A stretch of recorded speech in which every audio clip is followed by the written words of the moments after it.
Now I'm going to provide you more information on a KNX Basic course or KNX Partner course that is provided by the SD Center. There's two ways to pass this course. Whether you can pass fully basic course in a face-to-face classes, or you can learn the theoretical material online and then pass the practical things in a face-to-face classes. All topics that are going to be covered in our classes are based on the standard topics provided by the KNX organizations. According to the KNX, the total duration of the course for the face-to-face classes is about 30 hours.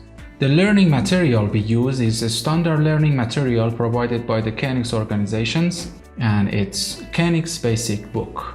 We use the latest version to teach, and also currently we use the ETS 5, and in the next months we will cover ETS 6 as a software. The first chapter we covered is system arguments.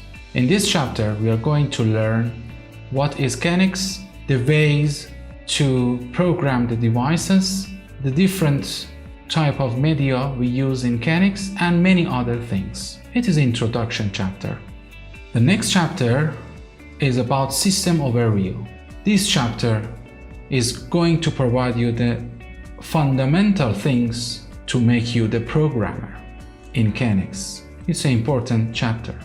In a bus devices chapter, we will learn about the KNX bus devices. Also, we learn more about the dimmer and blind in deep. Since 2020, the KNX RF or radio frequency for wireless systems are added to the course. So we covered that. And also in practical classes, we have the KNX RF devices. In installation chapter, we learn more about the KNX standards and the important things that we should follow it in our installation. So it is really important for us to learn about it.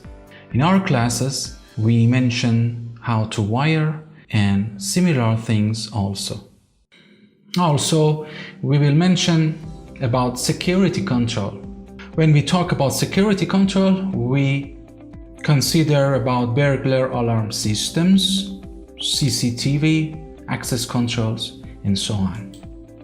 As a practical exercises, you will learn how to program the devices to control lights, read the status or feedback, also apply the timing to the light control, and depend the light to the sensor.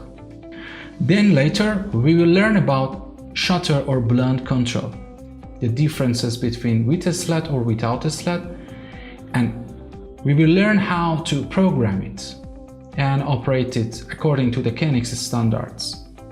Additionally, in our classes, we will mention the HVAC control in basic, at least the introduction of it. Later, in advanced and HVAC course, we will go through it in deep. Later, you will learn about troubleshooting, that we can do it by ETS. That is interesting and very useful. You will learn how to define different scenario and implement it.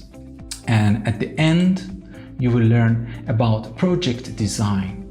Then you can provide the IO list, the list of material based on the KNX brand that you design, and you will know which type of drawing you should provide for the project, from the electrical cabinet to the wiring of the electronics.